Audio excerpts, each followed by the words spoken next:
Welcome everybody, my name is Christian and this is your Black Ops 3 beta preview. I know I've been hyping this up for quite some time, but I was having a couple of issues with trying to save some footage for this game. So the footage that you're going to see are the first two matches that I've done, I believe. So I'm pretty bad, so don't judge me too hard on that. As time went on, for some reason it got harder to get the footage to properly save. And it was just kind of a problem there. Probably just something with the beta, or how many people were online, or maybe it's my PS4 itself, I don't know. But let's get to it. This was an amazing beta. I think it did exactly what it was supposed to do. It put a bunch of players into the game, and it tried to push the limits of what their network could do. What the game was kind of showed some flaws in some certain areas, but also the positives in others. Got me hyped for the release of the game, and we'll dive right into that. As one of the major positives and negatives, this game has what the developer says to be much larger maps than in past games, but as you will quickly notice as you're playing, the movement style of this game, allowing you to wall run, the double jump sort of mechanic, it's a little bit different than Advanced Warfare, but it's there in a way. And the maps just feel really small because of this. You fly through these maps without much thought at all, and I don't know, they don't feel that big in that sense. Although the maps do feel like they're pretty well thought out with these abilities in mind. You'll have certain walls, certain windows, just at like the perfect height for you to get from one place to another, and find that other way into a building to take out that sniper, or flank somebody from behind, or maybe you go and you get into a building from an underwater passageway or something like that. You keep continually finding these new ways to approach a situation, and I think that is really cool. Also, this game kind of stays away from like it sticks around the 2-story range in most cases, at least that I've seen so far. You're not going to be expected to jump up 3-4 stories high. The verticality pretty much peaks at that 2-story range. So it works really well for this game. I think it works really well for your view when you're playing a first-person shooter on a screen. I don't think you get a lot of that verticality in your vision. Peripheral vision is one thing, but seeing things that are coming from up above, it doesn't give you that chance to defend yourself or fight back. So I think stopping at that 2-floor limit works really well here. It doesn't feel like it's claustrophobic in any way other than like map area size. But as far as that goes, I think they did really well at setting these maps up with those thoughts in mind. Another positive, when the mobility works, it works good. It just feels good. It feels great just wall running across the map, jumping off that wall and shooting somebody as you're diving down on top of them, and they have no clue that you're even there. Although, sometimes it doesn't work. Sometimes you are running on the walls, or attempt to run on the walls, and as you're pushing the control stick against the wall, or trying to position your character to wall run the way the game intends for you to, sometimes it just doesn't click with the game, and you just feel your character not stick, and you just fall to your death, and that is a shame. That just doesn't feel right.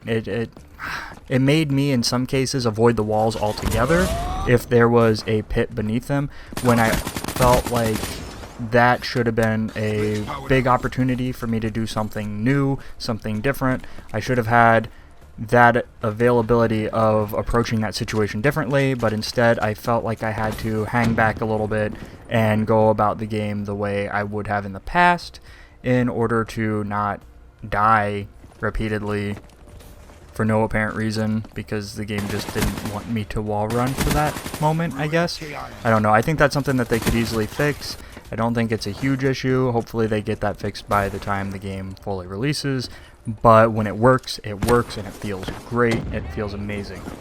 Another positive, they added unlimited running. Well, this might be a positive for me, it might be a negative for you. I don't know what your preferences are, but with a game that's built around momentum, the new mantling, like, you don't have to push A to jump over a ledge anymore. You don't have to do these extra buttons, and you're always relatively lethal. You usually have an ability to fire your gun even when you're jumping over a ledge, even if you're jumping in through a window on the second story. You usually have one finger on the trigger still.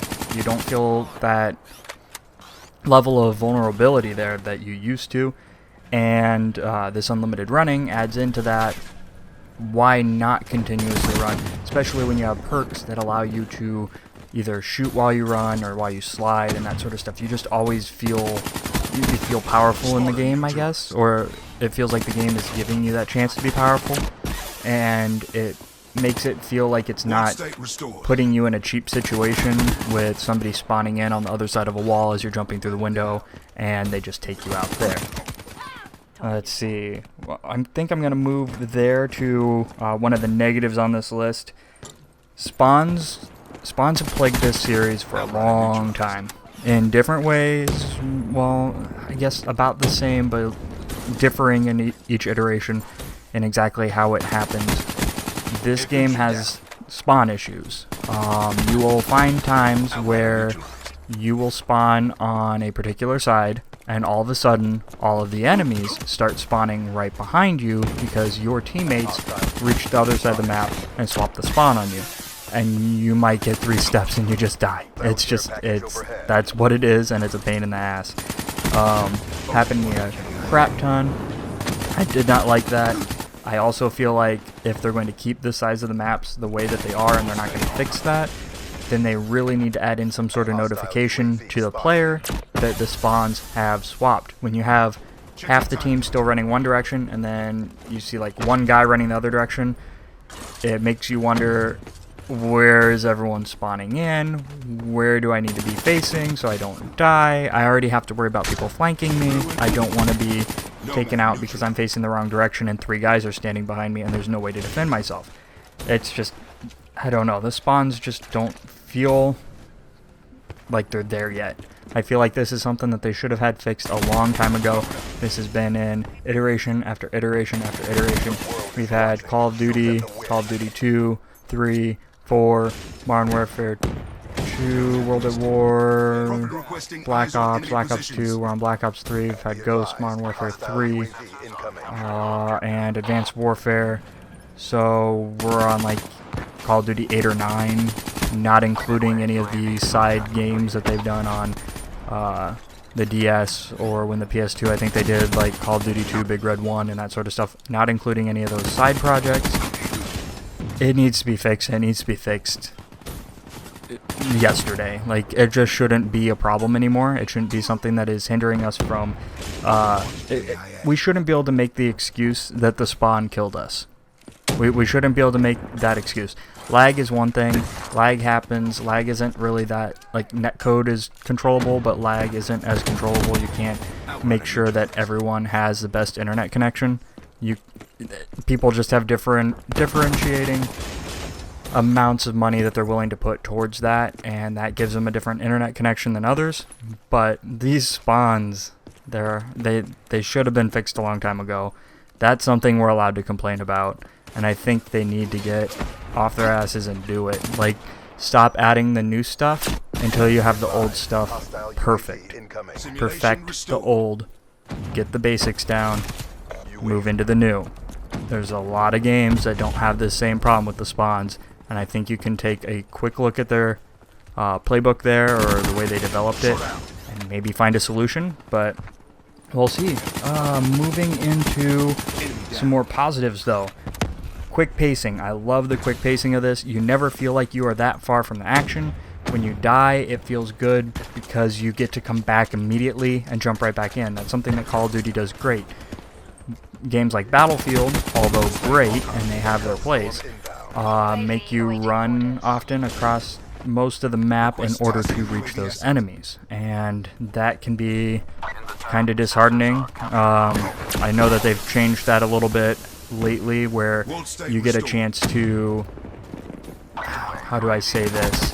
You get a chance to be thrown into the action a little bit quicker by putting you, sorry, I'm rambling here, putting you into the action with one of your squad mates, and that works pretty well. You don't always see exactly what kind of action you're getting thrown into though, but Call of Duty has always done that quick pacing, back to the fight sort of thing relatively quickly in its TDM and most of its other playlist types. They also have very interesting specials and characters this time around. It makes the game feel a little bit MOBA-esque. If you've ever played League of Legends or Dota, you have those hero characters that have special abilities, and that is what this game does. Each character has a special weapon or a special ability, and you get to pick one of those. You don't get to use both all the time. You get to use one or the other, and they're all really cool. Some of them might still be a little bit unbalanced. I didn't look super hard into that. Some of them, I don't know. Some of them felt like they pulled a lot from Destiny, like the guy with the electric javelins felt very much like the area effect attack that comes from the Titan, where he just ground pounds and everybody dies. But there's some really cool stuff in there. I like the idea. I like that they're pulling from other genres in order to push this genre and this series forward in new ways. I think it's really interesting. Another MOBA-esque feel to the game is, and we've seen this in other Call of Duties, but you really see it here. There is usually like a 3-lane setup to each of the maps. You can either go straight down the middle, off to the side on the left, or off to the side on the right, and those usually, they connect in certain areas, but they're usually like a hallway going down, and that's where you end up meeting up, so you kind of see where people are getting congested at. Sometimes that's the place to be, sometimes that's a place to avoid. It all depends on your play style, and sometimes you can use those as ways to flank your enemies as well, especially with the new enhanced mobility. They, for the most part, fixed the melee. Knifing feels good when you do it, but it never feels good to be knifed. So I've always kind of been more of an advocate of changing that to multiple hit melee sort of things. And I think they've really fixed that. Unless somebody is charging you full force and you just swing the butt of your gun up into their face and break their nose, you're not going to get a kill with that melee attack. The only other situation where this isn't true is if you set your secondary weapon to be the knife, and I don't know, I didn't get a chance to use it. That might be 1 hit, it might be 2, I'm not positive, but I really like that because it fixes that issue of people just sitting. You still see campers. I still don't get why you see campers in this game yet, especially with the mobility. This is a game where you're supposed to run, you're supposed to enjoy yourself, get those cool shots, run on the wall and fire at the guy down below, then jump down, use your area of effect attack, and ground pound someone.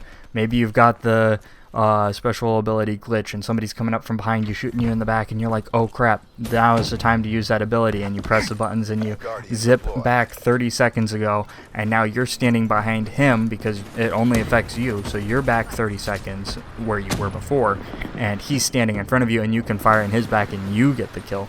Yes, it sometimes kind of feels a little cheap, but that's your special ability. It's like your kill streak. Kill streaks, or I mean score streaks I guess they are this time, feel a lot more, a lot less like a crutch, and it feels more like you're using these special abilities as your score streak, and that's on kind of a cooldown system, and it feels better, at least in my opinion.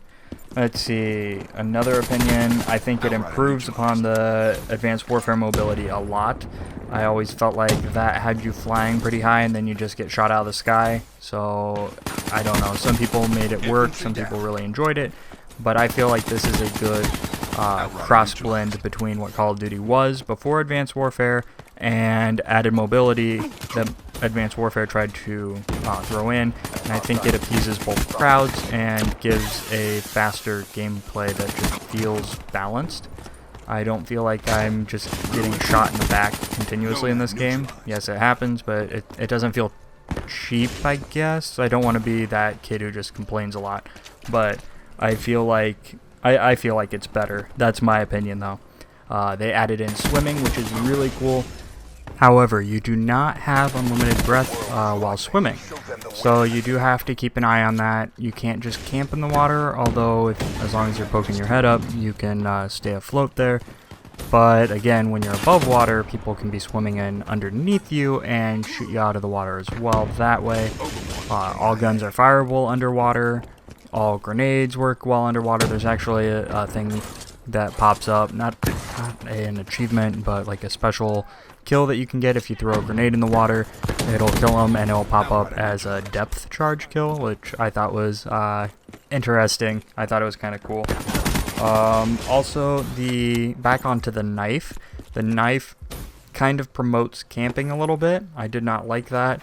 I had one guy in one match. That's, again, one guy in one match, but I have a feeling this might continue forward if it becomes something that gets people decent skill or decent scores within the game. But they would sit in the corner, wait for me to come around and knife me, just like in the older Call of Duties, and I really wish we could just get away from that. It's in the game, but doesn't feel like it's the purpose or meaning or how you would normally want to play the game. And it just feels like a way to get a decent score in a game if you are not any good at it otherwise. And I don't care for that all that much. Also, easy spawn camping. This game, again with those spawn swaps, it's far too easy. Within a couple of matches, I could see where that line was that differentiated when I was stepping into their spawn, and they would stop spawning there, and then swap to the other end. So if you just stop before that line and sit in a corner and keep waiting for them to come out, and set your rest of your team up for that, it's just really easy to get locked down or lock down another team, and that's one of those things where it just feels like it needs to be fixed. It really could use some sort of, I don't know.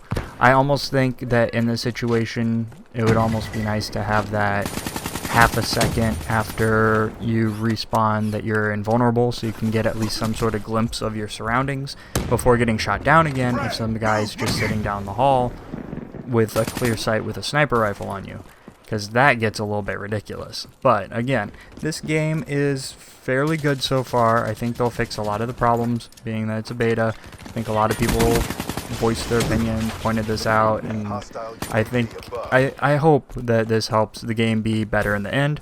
I really did enjoy it when the game was at its high points. I really hated it when the game was at its low points. But I do think overall it is a step forward in the right direction for the Call of Duty franchise. And I think if you have any interest in this franchise, you should definitely give it a shot when it comes out on November 6th of this year. So again, thank you for listening to me ramble on about my thoughts and my opinions on this game. I hope it helped you make some decisions. Maybe it pointed out something that was improved in this game that you just did not like in one of the last few iterations of the game, and you just couldn't stand the idea of coming back to this series, and maybe this pushed you into that direction. Maybe it saved you a couple bucks because it just doesn't sound like something that you want to play. But I hope I helped somebody out by putting this information out there. Thank you again for watching. My name is Christian, and I will see you in the next video.